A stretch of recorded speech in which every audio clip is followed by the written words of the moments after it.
Force पड़ा। Force पड़ा तो फोर्स एक होता है, जो अभी तक आपने फोर्स पढ़ा वो क्या है, ट्रांसलेशनल फोर्स। ट्रांसलेशनल फोर्स यानी कि अगर आप एक बॉडी पे फोर्स लगाएं तो उसके सभी के सभी पार्टिकल्स एक पर्टिकुलर डायरेक्शन में मूव कर रहे हैं। जैसे कि अगर मैं ये मार्कर है, इस मार्कर में मैं ये फोर्स लगा रहा हूँ, तो इस फोर्स की वजह से ऐसा नहीं हो रहा कि सिर्फ मार्कर का ये हिस्सा हिल रहा है। अगर ये मार्कर का कुछ भी हिस्सा अगर आगे की तरफ किसी हिस्से पे भी लगाऊं, पर मार्कर पूरा का पूरा आगे की तरफ जा रहा है और एक पर्टिकुलर डायरेक्शन में जा रहा है, इसका मतलब क्या है कि मार्कर के जो जितने भी पार्टिकल्स हैं वो सारे सेम डायरेक्शन में मूव कर रहे हैं, यानी कि सेम डिस्प्लेसमेंट मूव कर रहे हैं। तो उस केस में हम उसे कह दे रहे हैं ट्रांसलेशनल फोर्स। सर एक बार रोटेशनल फिर फोर्स, से समझा दो। किसी भी बॉडी के, हमने रिजिड बॉडी पढ़ी लास्ट क्लास में। रिजिड बॉडी क्या होती है, ऐसी बॉडी जिसके किसी भी पॉइंट पर अगर आप फोर्स लगा रहे हो तो उस फोर्स की वजह से उस बॉडी की शेप और साइज में कोई चेंज नहीं आता है, तो उस बॉडी को हम रिजिड बॉडी कह देते हैं। यानी कि सारे जो उसके जितने भी पार्टिकल्स हैं वो सभी पार्टिकल्स अपने ही पोजीशन पर रहते हैं। जैसे कि मैंने चेयर का एग्जांपल दिया, टेबल का एग्जांपल दिया। आप अगर उस पर बैठते हो तो इसका मतलब तो नहीं कि जो चेयर है वो प्लेट बन जाती है, चेयर तो चेयर ही रहती है, उसकी शेप और साइज में कोई फर्क तो हुआ नहीं, मतलब बड़ी थी थोड़ी छोटी हो गई, ऐसा तो कुछ हुआ नहीं। तो ऐसे टाइप की बॉडीज को हम रिजिड बॉडीज कहते हैं। अब रिजिड बॉडी पे अगर आप फोर्स लगा रहे हो, दो टाइप के फोर्स हो सकते हैं। एक ऐसा फोर्स जिसकी वजह से बॉडी पूरी की पूरी मूव कर रही है, ठीक है, और एक ऐसा फोर्स जिसमें से बॉडी का कुछ पार्ट ही मूव कर रहा है, ये बाकी पार्ट फिक्स है। एग्जाम्पल के तौर पे मैंने बताया कि अगर आप मार्कर के पे फोर्स लगा रहे हो और पूरा का पूरा मार्कर एक पर्टिकुलर डायरेक्शन में मूव कर रहा है, तो ऐसे में इस फोर्स को हम क्या बोल देंगे, ट्रांसलेशनल फोर्स। क्लियर करूँ ना? Yes sir. हम्म। और इसी तरीके से अगर आप एक फोर्स लगा रहे हो, मैंने इस मार्कर पे फोर्स लगाया, बट आप देख रहे हो कि ये मार्कर का सिर्फ एक हिस्सा मूव कर रहा है, एक हिस्सा क्या है, फिक्स है, एक पॉइंट पे फिक्स है, तो आप देख रहे हो कि एक पार्टिकल ही मूव कर रहा है और एक ही पार्टिकल पे वो घूमे जा रहा है। इस टाइप के फोर्स को हम बोलते हैं टॉर्क, यानी कि रोटेशनल फोर्स। रोटेशनल फोर्स को हम बोलते हैं टॉर्क, जिसको हम मूवमेंट ऑफ फोर्स भी कहते हैं। ठीक है, क्या बोलते हैं, मूवमेंट ऑफ फोर्स और टॉर्क। ठीक है, यानी कि जब किसी बॉडी पे ऐसा फोर्स लगे जिसकी वजह से बॉडी रोटेट करना स्टार्ट कर दे एक पर्टिकुलर पॉइंट के अलोंग, तो उसे हम क्या, उस फोर्स को हम क्या बोल देंगे, नॉर्मल फोर्स ना कह के क्या बोलेंगे, टॉर्क। क्यों? क्योंकि उसके अंदर टॉर्क जनरेट हुआ है। टॉर्क का मतलब ये है कि बॉडी का रोटेट करना। ठीक है, तो कहते हैं बॉडी का इंजन का टॉर्क कम है, इंजन का टॉर्क ज्यादा है, इसका मतलब है कि वो इतना फोर्स लगा रहा है कि बॉडी ज्यादा घूम सके। ठीक है, इतनी बात क्लियर है सभी को? Yes sir. Yes sir. किसी को कोई डाउट? Yes sir. नहीं, ठीक है। तो इसकी डेफिनेशन डेफिनेशन जो होती है वो आप लिख सकते हो। अ,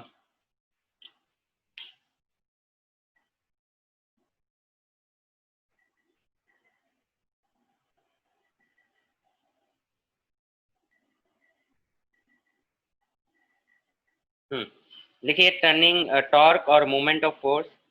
the torque or movement of force is the turning effect. The torque or movement of force is the turning effect of the force. The torque or movement of force is the turning effect of the force about the axis of rotation. Of rotation.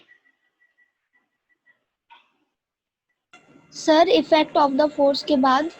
Effect of the force about the axis. Effect of the force about the axis of rotation.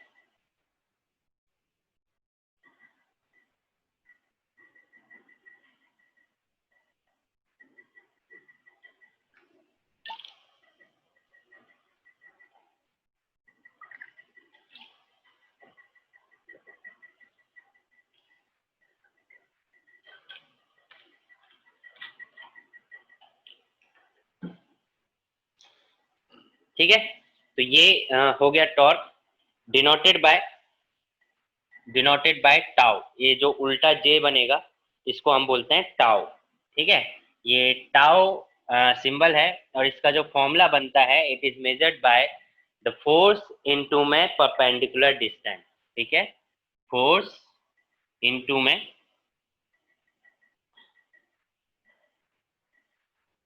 Perpendicular distance. कैसे? जैसे मान लो कि ये कोई body है और ये एक एक्सिस है जिसके अबाउट ये बॉडी घूम रही है, ठीक है, ये एक्सिस है जिसके अबाउट ये बॉडी घूम रही है।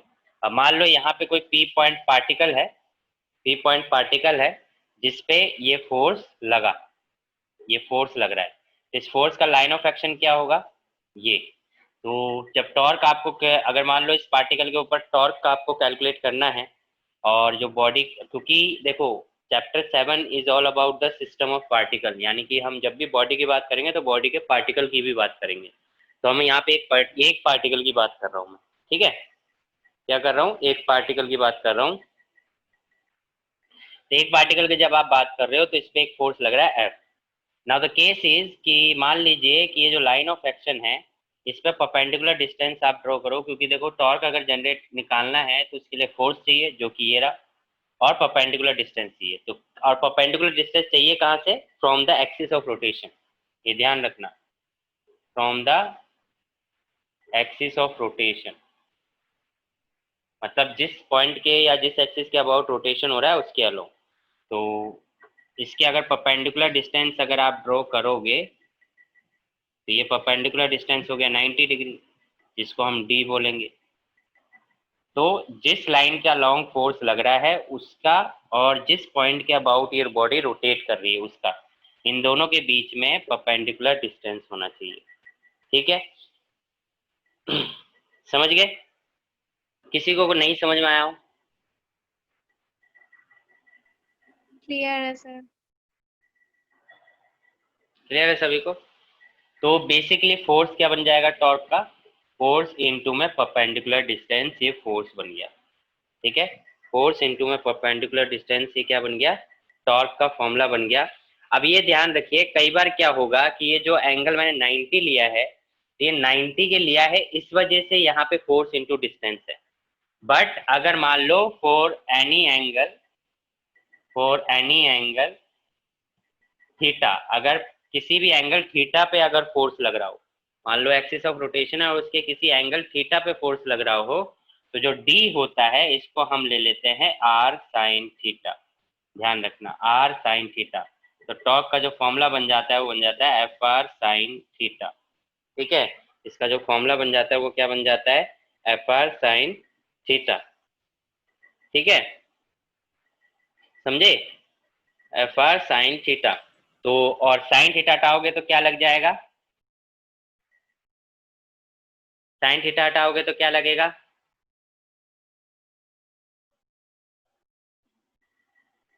ईशा, प्रकृति, यशस्वी। सर डॉट लग जाना चाहिए बीच में। क्रॉस लगेगा, cross product, vector form. Cross product और डॉट प्रोडक्ट पढ़ा है? प्रकृति, अभी तो आपका टॉपिक ही चल रहा है, ये आपने आंसर नहीं दिया। समझ नहीं आया था आप कैसे पूछ रहे थे। अभी ये समझ में आया कि नहीं आया, ये जो मैंने अभी बताया? Yes sir. तो ये सभी को समझ में आया? करुणा और सुमन, यस सर। आप लोगों की गाड़ी कहाँ तक पहुंची? कितना पढ़ लिया चैप्टर, कितने कर लिए?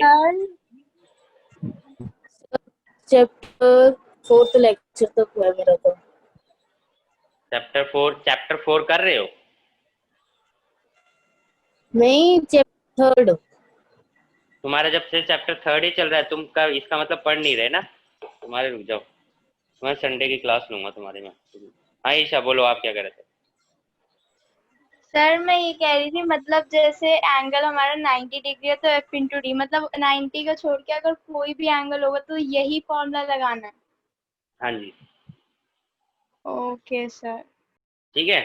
दूसरी चीज मैं बता दूं, जैसे कि ये जो फोर्स आपको टॉर्क मैंने समझाया, मूवमेंट ऑफ फोर्स, इसको हम कपल ऑफ फोर्स भी कहते हैं, ये ध्यान रखना। अभी हम बताएंगे, इसको हम कपल ऑफ फोर्स भी कहते हैं। Couple of force in the sense कि अगर दो फोर्स किसी बॉडी पे लग रहे हैं और वो बॉडी को रोटेट कर दे रहे हैं, तो उस केस में भी टॉर्क कहलाता है। जैसे आप ढक्कन को खोलते हो, किसी बॉटल की कैप को खोलते हो तो आप 2 फिंगर से फोर्स लगाते हो अपोजिट डायरेक्शन में, जिससे कैप रोटेट करता है और खुलता है। तो वहां पे आप बेसिकली क्या लगा रहे हो, टॉर्क लगा रहे हो। डोर को आप अगर ओपन करते हो तो आप एक साइड से फोर्स लगा रहे हो, पर दूसरा फोर्स कौन लगा रहा है, जहां से डोर अटैच है, यानी हिंजेस जहां पे लगी हुई हैं, जहां से डोर अटैच है, वो दूसरा फोर्स वहां लग रहा है।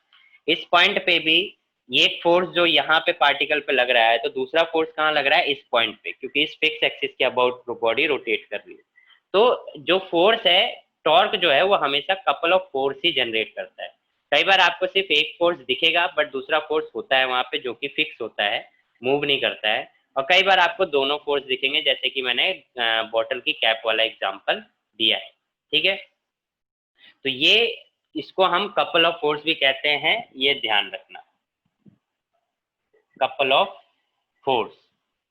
फॉर्मूला यही रहता है, उस केस में भी आइदर फोर्स हो जाता है। अगर आपको दोनों फोर्स दिख रहे हैं तो जरूरी नहीं है कि अब आप सोचो कि सर दोनों में से कौन सा फोर्स लें, नहीं, कोई सा भी ले सकते हो, क्योंकि दोनों इक्वल ही फोर्स होते हैं। तो आइदर फोर्स इनटू में परपेंडिकुलर डिस्टेंस बिटवीन दैम।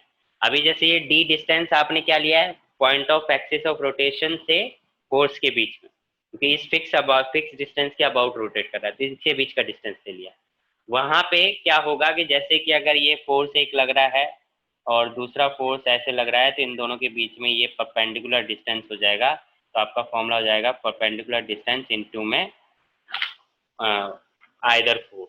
तो मतलब फॉर्मूला यही बनता है, क्योंकि यहाँ पे भी कपल ऑफ फोर्स बन जाता है। और अगर कोई एंगल थीटा होता है तो सिंपल सी बात है, आपको एंगल थीटा लगाने के लिए, सॉरी ये आर क्रॉस एफ होगा, एफ क्रॉस आर नहीं, आर क्रॉस एफ होगा, ध्यान रखना।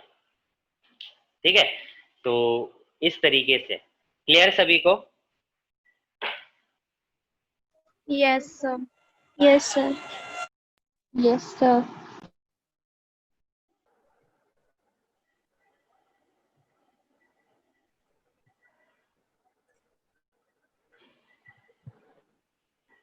अच्छा, एक मिनट, तो ये नोट कर लीजिए आप।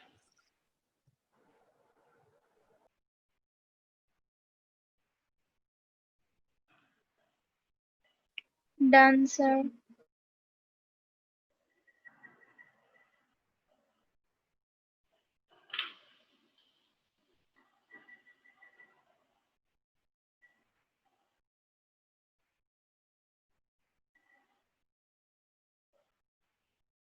डन, सभी ने लिख लिया।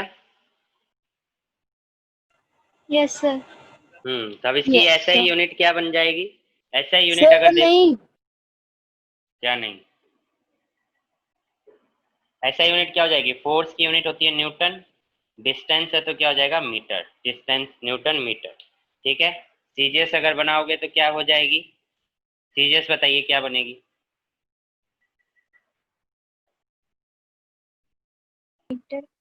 Sir 9 centimetre.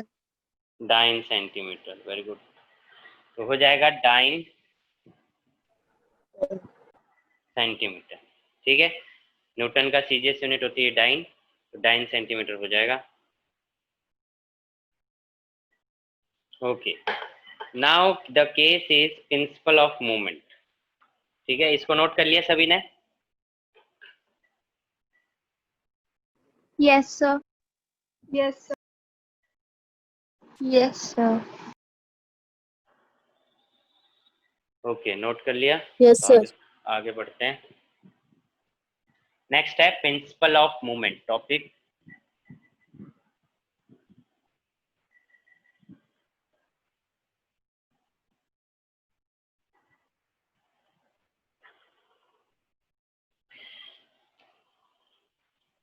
टॉपिक है rotational equilibrium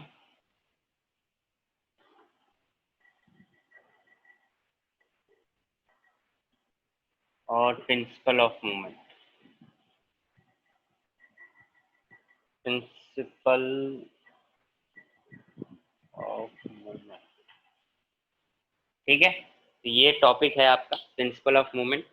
principle of movement और रोटेशनल इक्विलिब्रियम में क्या है कि यहाँ पे लीवर का केस है। अब कौन सा लीवर, वो पेट वाला लीवर मत समझ लेना, LEVER वाला लीवर। अब ये क्या होता है, इसका कोई एग्जांपल देगा लीवर का।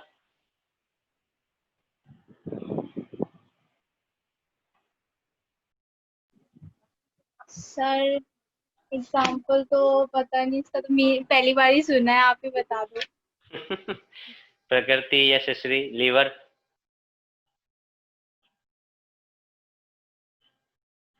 नहीं सर।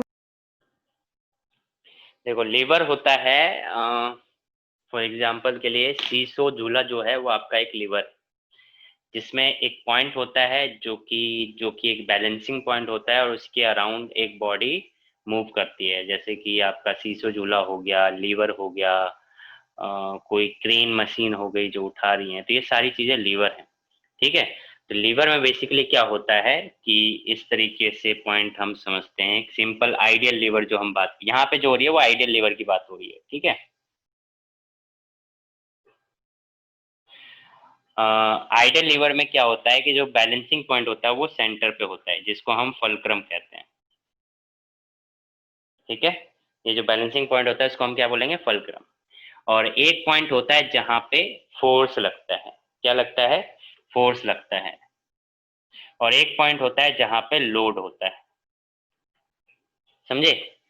इसको साइड में लिख रहा हूं मैं, फोर्स एंड लोड। एग्जाम्पल के लिए सीसा झूला में ये इस पे आप झूल रहे होते हैं, ये नीचे आएगा तो ये ऊपर जाएगा, ये ऊपर नीचे आएगा तो ये ऊपर जाएगा। सीसो झूला में ये होता है।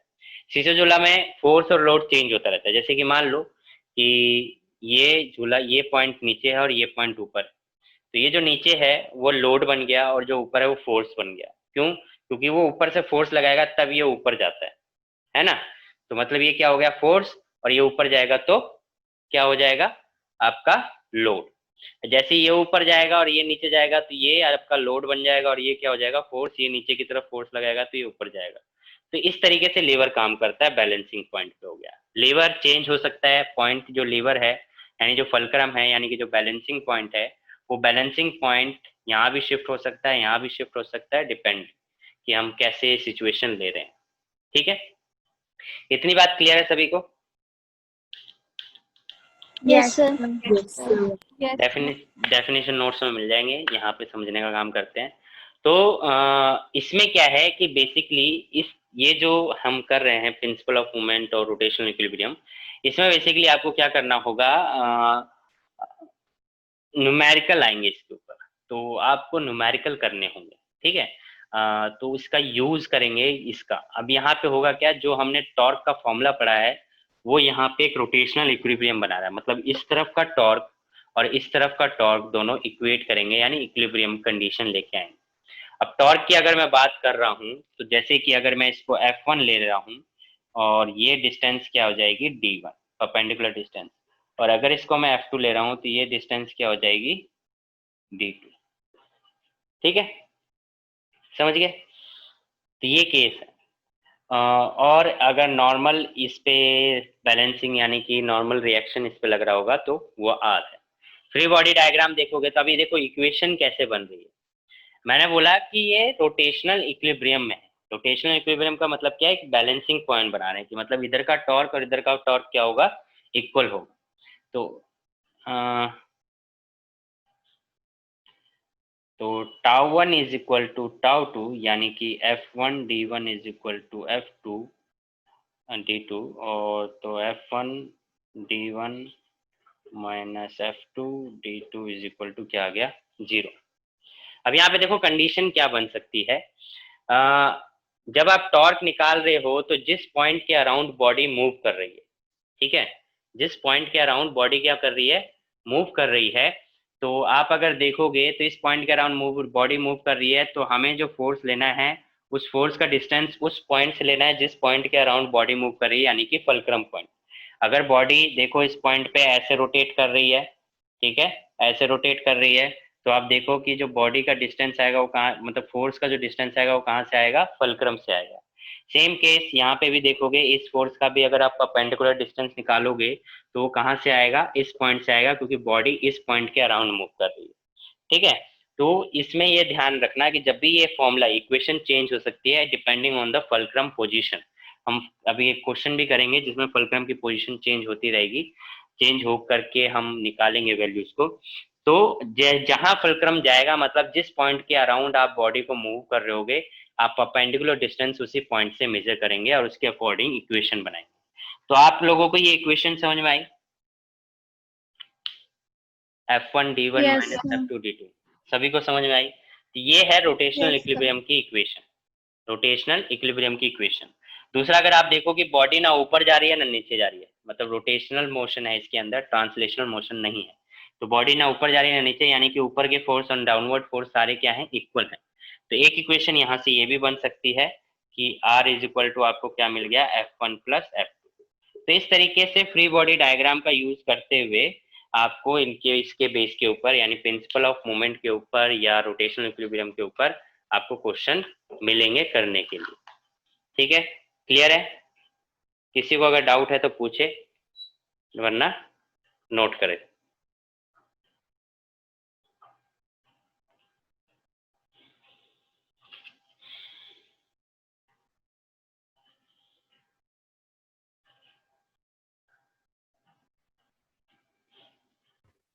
Done, sir.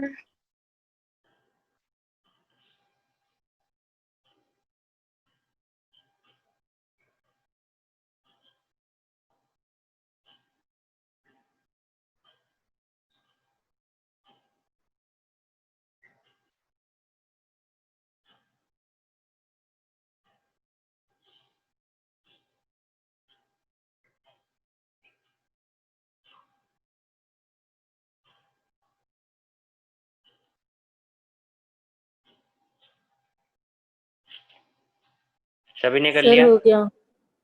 Yes sir.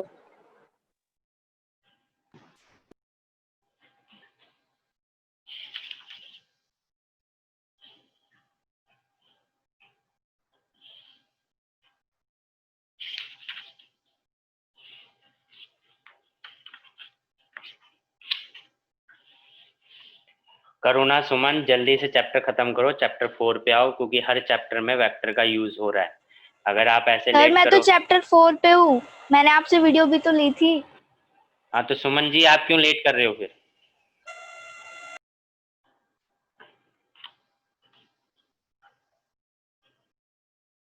Chapter 4 पे आइए जल्दी से, क्योंकि चैप्टर 4 हर चैप्टर में यूज होगा, वेक्टर का यूज होगा। जब तक आप उसको अच्छी तरीके से नहीं समझेंगे, यहाँ पे आप डाउटफुल में रहेंगे। ठीक है? Okay sir. करुणा से वीडियो लीजिए और जल्दी से स्टार्ट करिए। चलिए, तो सभी ने नोट कर लिया moment of force.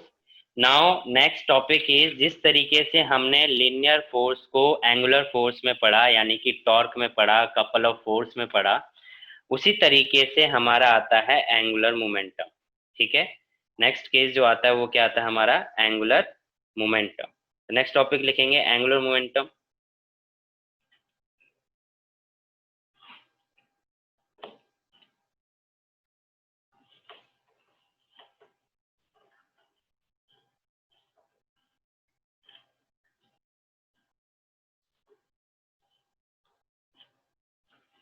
Next class पे इस पे हम न्यूमेरिकल्स प्रैक्टिस करेंगे, तो ये रिवाइज करके आप रखना ध्यान से।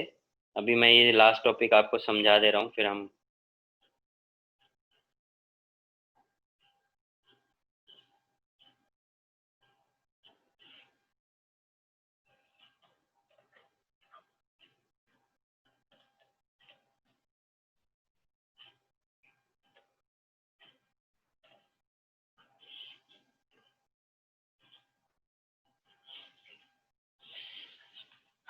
तो नेक्स्ट हम बात कर रहे थे एंगुलर मोमेंटम। तो एंगुलर मोमेंटम भी क्या है, angular momentum of particle rotational about an axis is defined as the moment of the linear momentum of the particle about the axis. तो लिखियो, it is defined as the moment of the linear momentum, moment of the linear momentum of the particle, movement of the linear sir momentum। Sir define के बाद बता दो। वही तो बोल रहा हूँ, defined as the linear, defined as the movement of the linear momentum of the particle, of the linear momentum of the particle about the axis of rotation, about the axis of rotation।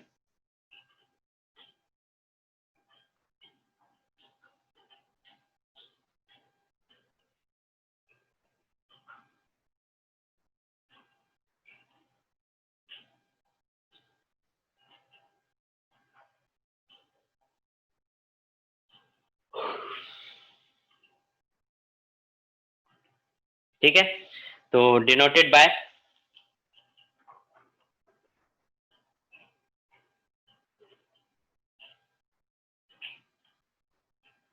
अभी जो आपने torque का concept पढ़ा है वही concept है, denoted by L, angular momentum.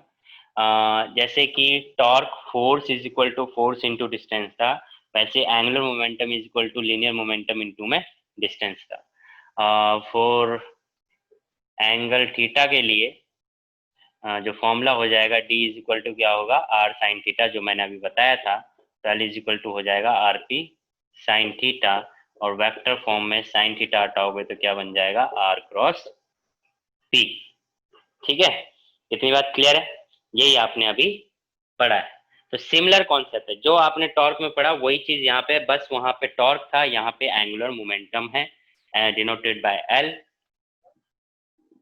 तो linear momentum into में परपेंडिकुलर डिस्टेंस। ठीक है, ये ध्यान रखना, फॉर्मूला क्या है, linear momentum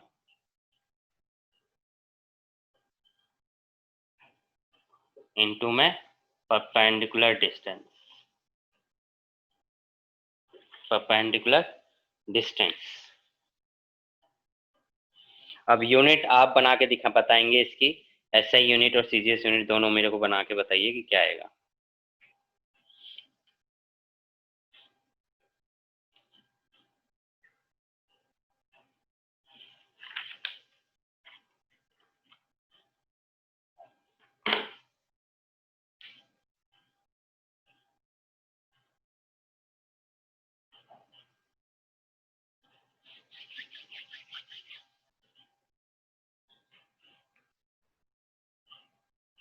sir kg metre square.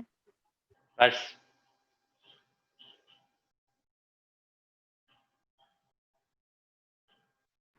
Sir kg metre square per second.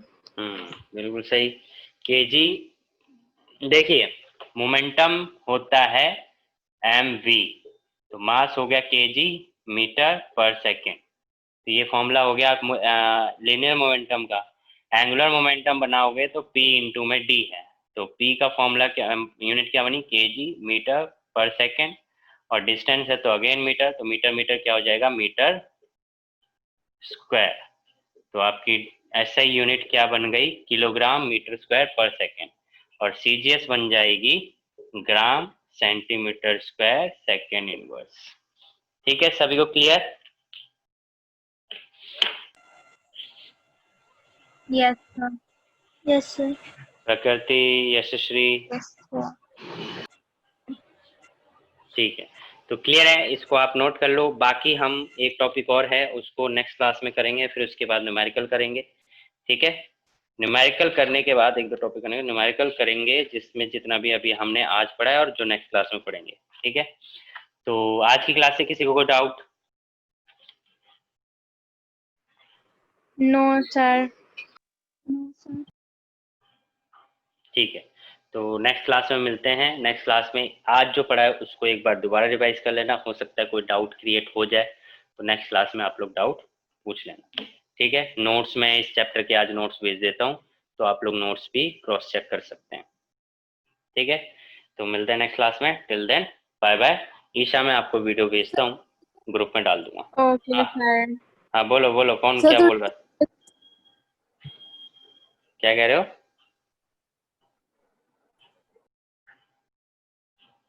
क्या कह रहे हो सुमन?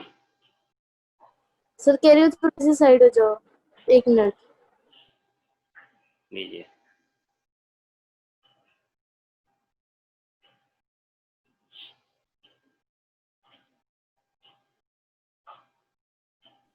सर हो गया। ओके, चलिए bye. Have a good day sir. Same to you.